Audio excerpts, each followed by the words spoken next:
Anyone else? Who's the person that knows you the very best? I mean, is it your mom? Is it a spouse, a close friend, maybe a neighbor, I don't know, maybe a college buddy? Who would you think knows you the very best? I don't know if you're familiar with a show that was out a number of years ago. It was a game show called Newlyweds. I think they tried to redo it not too long ago. And so what they would do is they'd bring couples together and they would put them on stage, and it was 3 or 4 couples. And it was always fun because they tried to see how well they knew each other, and they would ask the most obscure, like off-the-wall questions. And they loaded the couch that these couples all sat on with pillows. And it was pretty normal for someone to get hit with a pillow multiple times throughout the deal. So, there would be this newlywed couple, this husband and this wife, and the husbands would go off and be asked the same questions that the wife would. The husbands would write on their card what they thought the answer was. The wives would write on their card. And then they would bring them back into the same room, and the guy who was leading the show would ask them the questions. Well, it was inevitable that they would almost always be like way off, or the guy would always say something completely off color or off key, or something private that shouldn't be shared. But you're newlywed, so you don't know these things, so you're sharing them. So that the spouse would pick up a pillow and whack them across the head because they didn't know them as well as they thought that they would. But who really knows you the very best? Would your spouse be able to answer all the questions about you, or that close friend, or maybe a sibling? Who knows you the very best? I'd argue that whoever knows you the very best, they certainly don't know you as well as God knows you. They certainly don't know your every thought the way that God knows our every thought. They don't know every hair on your head the way that God knows every hair on our head. It's kind of a cool thing if you think about it, that God knows us more than anyone else in this world. It's also a really scary thought. Like, oh no, God knows me better than anyone else in this world, because we can't hide things from God. But the really neat, fun factor of that is we have a God who knows us and continues to love us. I want to look at Psalm 139. This is a fairly familiar psalm in that people read the part about that we are created by God and God knows us and He knits us together in our mother's womb. We're skipping that because I assume you know it, and if you don't, you have a Bible, and if you don't, we'll give you one, and so you can go read it on your own. We're just going to look at the first 12 verses and the last 2 verses.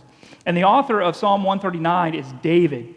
And if you know part of David's story, David was a shepherd, and then he became a king, and he defeated Goliath, and then he fell in love with this lady who was already married. And so he has this really cool story. If you just go read his story, I mean, it's great, because he's like fighting giants, and then he's fighting temptation, and then he's asking for forgiveness, and he's finding repentance, and there's this God who knows all that's going on in David's life and still knows him and loves him. And so David wrote a lot of the Psalms that we read now. David wrote those things. He's writing them about his relationship with God.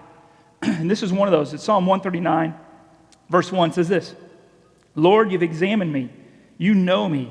You know when I sit down and when I stand up. Even from far away, you comprehend my plans. You study my traveling and resting, and are thoroughly familiar with all my ways. There isn't a word on my tongue, Lord, that you don't already know completely. You surround me, front and back. You put your hand on me. That kind of knowledge is too far for me.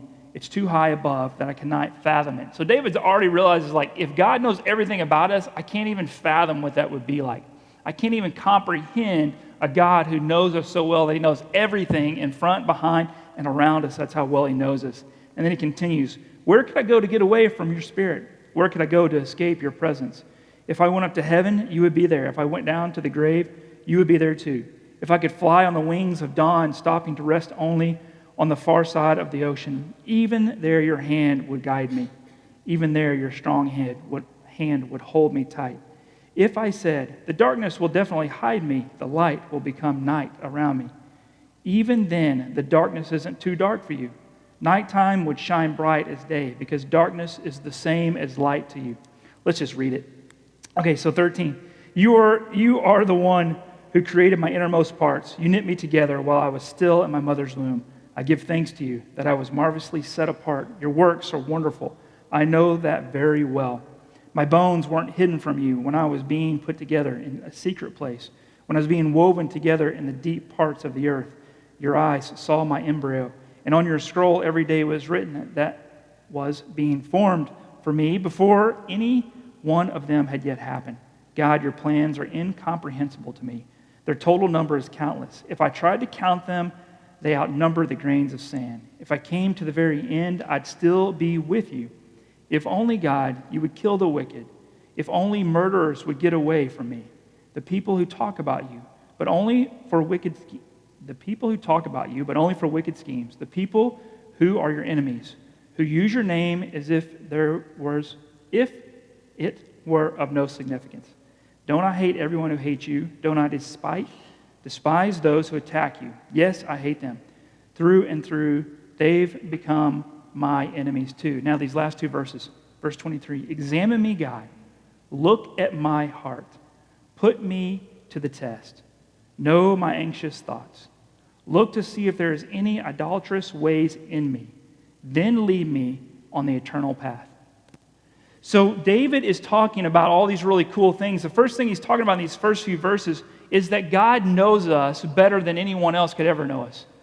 That no matter where we go, that God is there. That no matter what we might think, God is there. Wherever I travel or wherever I rest, you're familiar with my ways. You know every word on my tongue even before I speak it. You surround me front and back.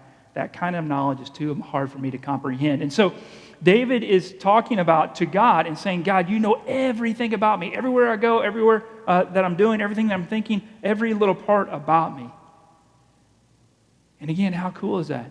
That God knows everything about you. Now, the downside of that is that whenever we are far away from God, God's never far away from us. But when we choose not to follow after God or do God's will, God is still there.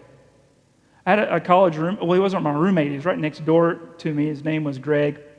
And we became roommates after our freshman year. He was right next to me on our dorm in the hall. But the next year, we got an apartment together with some other guys. And Greg used to always say, I hate that God is everywhere. I hate that God knows me so well. And I was like, why do you hate that? He's like, because whenever I want to sin and just do something that really feels good or is not what God wants, I don't want to think about the fact that God is there in the midst of when I'm sinning. I'm like, sorry, Greg, that's between you and God. He's like, I know it, but I hate it. And he used to always kind of talk and sort of joke about, but he was half sort of, it was this time of confession to his college buddies. Like, I want some accountability and I want some encouragement here in these places where I'm choosing to do things that aren't of God's will and aren't best for my life. So for him, the fact that God knows him so well at those times is very frustrating. But the flip side of that is there's this really cool verse in 1 Corinthians chapter 10. It says, there's no temptation that seizes us, that God doesn't give us the power to turn away from, that God will always provide a way out. And so in that mindset, whenever God is present with us and knows us, whenever we are facing some sort of sin, God gives us the strength and the courage and provides a way out. Whether or not we choose that is something different. But no temptation is so great that it will ever seize us, and that God will provide a way out in those places because God is present in those places. God knows us. And David knew that. But then he continues on a little bit further and talking about not only does God know us, but that God is always present with us. Not too long ago, I asked my daughter, I said, man, are your clothes afraid of the dark? She was like, what? Dad, what are you talking about? I was like, are your clothes afraid of the dark? And she's like, what? My clothes afraid of the dark? I was like, yeah, you leave the light on in your closet all the time. And so I didn't know if your clothes were afraid of the dark. And she's like, oh, and she kind of walks off. I was like, can you go turn the light off in your closet? She's like, I'm leaving it on for God. And I was like, okay. Pretty clever. I was like, I don't think God needs a light. She's like, well, God's everywhere, and maybe he wants to see my clothes. And I was like, well, maybe he wants to see that you're not a good steward of those clothes because you leave them on the floor and you're not taking care of them. And she's like, I'm going to turn off the light. And she goes to turn off the light. And so, it was this little holy moment that wasn't so holy. But I love the fact that even in talking about, her lights being turned off, that she says, oh, well, God's there. God's in my closet, so why wouldn't I leave the lights on for God? And that was her excuse for leaving the lights on. But I like the fact that her mind went to the reality that God is everywhere. That God is what we call omnipresent, that he's present in all places at all times. So he's even in our closet right now, whether our lights are on or off. How many of you left your closet light on? Anybody? Nobody admits to it. Yep. It's because all the students, a lot of them are doing their class. If they were in here, they'd have to raise their hand. At least my kids would. That they would have to raise their hand because their lights are on. But God's in your closet right now. Seems kind of silly. But God's also in the dark closets in our heart too. That's a scary thought. He can see your clothes in your house, but he can see your dirty laundry in your heart. And he can hang out in those closets too and say, I still love you. I know you. I know everything about you. I know the words you're going to speak before you speak them. I know the thoughts that you have. I know everything about you. You see, and David was realizing that. He was even talked more about that God is all-knowing and God is all-present and that God is with us. He knows us, that he's a creator, that he creates us and who we are. And he talks about that. And then he gets to these last two verses, though. And so he comes to all these realizations, and he says, examine me, God. Look at my heart. Put me to the test. Know my anxious thoughts. Look to see if there's any idolatrous, like any idols that I put before you. Then lead me on the eternal path. Any Star Trek fans in here? Anybody like Star Trek? A few Star Trek fans? Yeah, all right, nice. If you ever text me, I've got the little tricorder as my texting sound. So, it reminds me of Star Trek. Any Star Wars fans? You got a few Star Wars? All right, you guys can arm wrestle later, maybe whether you like Star Wars or Star Trek. Star Trek, if anybody was ever injured on Star Trek, they would just take them to the little medical bay, and then the doctor there would have this little kind of reader with a little small wand. They're like, it's just like blink, blink, blink, blink, making some little funny sounds, right? And they just kind of wave it over the person's body, and then the doctor's like, yeah, they have a broken fibula, something artery, then, they do all these medical terms. As if somehow just scanning this little scanner over somebody's body could show everything that was going on. Maybe in the future it'll be that way. We've got some cool stuff now. We've got some MRIs and x-rays and things like that we can go in and we can actually look at the body and know what's going on. David is asking God to take the little Star Trek tricorder that he had and to scan him and to find out what's broken, to maybe find out what is wrong, what is far away from God. I bought a new car this last week. I bought a new used car this last week. And the guy who was selling it to me said, yeah, we did a 132-point inspection on it. It's like 132 points. I was like, there's 4 tires and an engine. There's not 132 points on the car. And so I was giving him a hard time. I was like, just name 20 of those points. He's like, I don't know. The computer does it all. We just give you the number so it makes it sound like we've done a lot of stuff. He's like, but there's at least 132 things it checks. I was like, all right, I'm just going to trust you. He's like, I don't know. We just plug it up the computer and it checks all these things in your car. So I'm like, cool, I got a new car and now it's had 132 points of inspection. So it drives great. You see, God knows every point in your life. And David is asking God to inspect every countless point of who you are. And what David is actually asking God to do, he's saying, examine me, look at my heart, test me.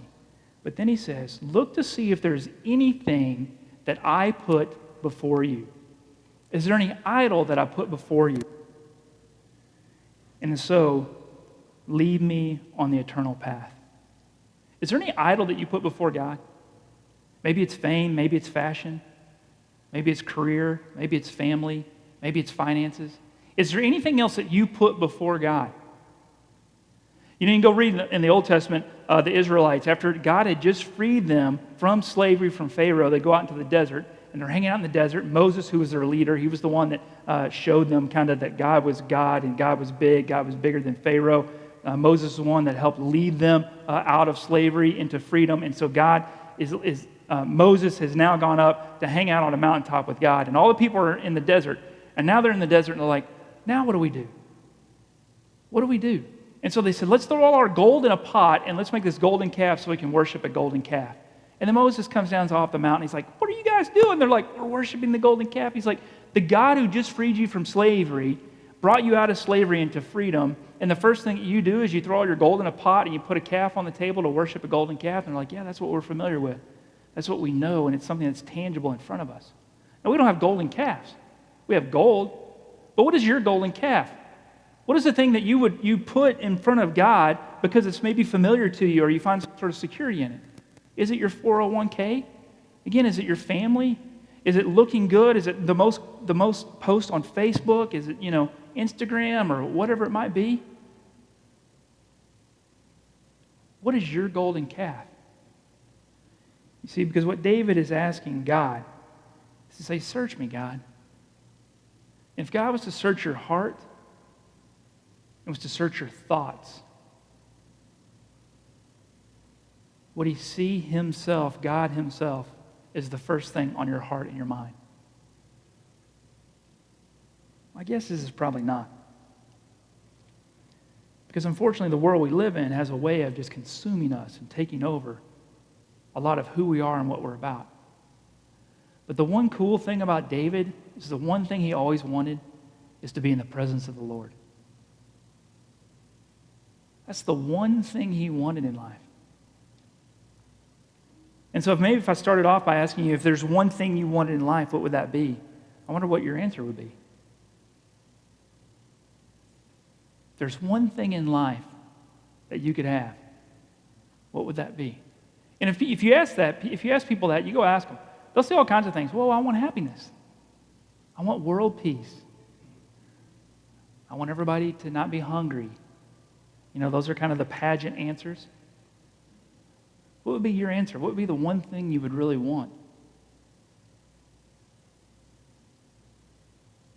Seriously, I know you're at church, so get rid of the God factor, because I know that wouldn't have been your first choice. If I was at the mall and I saw you at the food court, I was like, man, I got this crazy lamp, and it's going to give you one thing. What would be that one thing that you would want to wish for?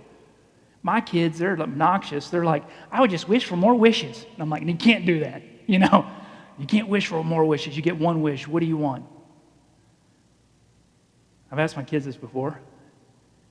Abram wants to be able to play Xbox the rest of his life. That's his one wish. I'm like, you're 8. I guess that's cool. That's his one wish. He wants to play Xbox the rest of his life.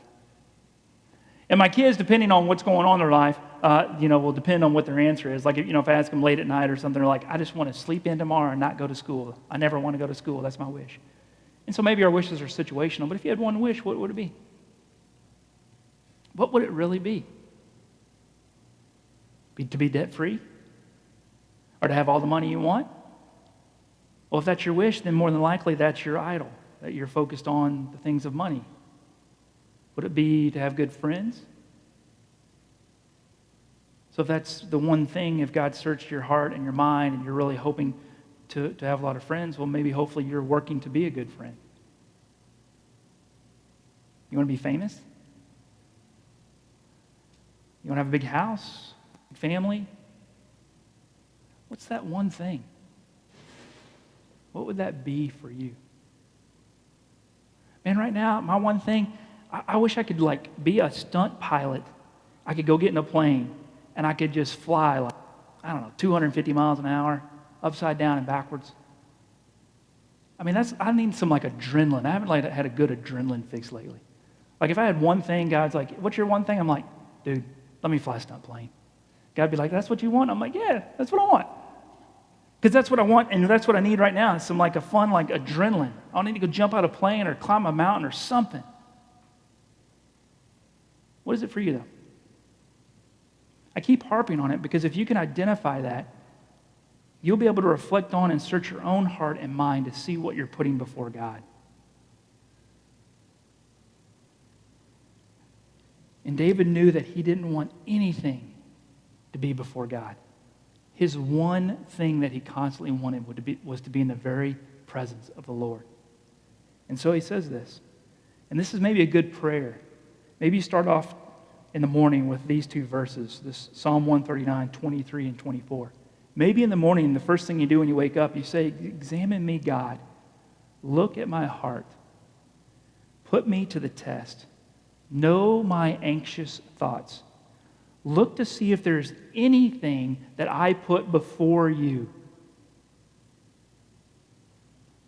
Then lead me on the eternal path.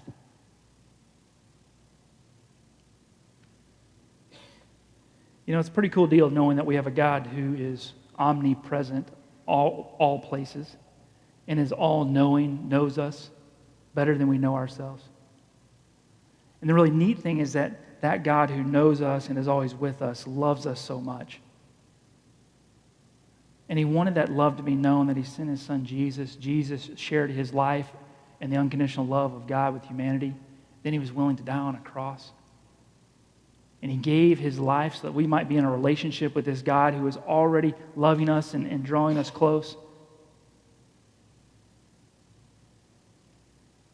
I think too many times we don't take the time to let God really search us, to examine us. And we go do our things. And we focus on our wish list, and our hearts and our minds are not focused on the things of God. But maybe today, we might take the time to allow God to search us and to lead us on that path eternal as we place God first in our lives and at the very center of our lives. So I want to take a minute just to be in prayer, as we do most weeks, just a moment of silent prayer. And in the silence, if there's something that you know you've been placing before God, I would invite you to switch the order and to place God before that. And invite God into that space or that place, whatever that might be. That God might lead that in your life, but that God would be first and foremost. And that you would allow God to search your heart and your mind, that we might find ourselves in the very presence of God in all that we do and all that we are. So in a moment of silent prayer, whatever might be in front of God, just ask for God's forgiveness and pray for God's guidance, that you might find yourself on an eternal path, placing God at the heart of who you are. Let us pray.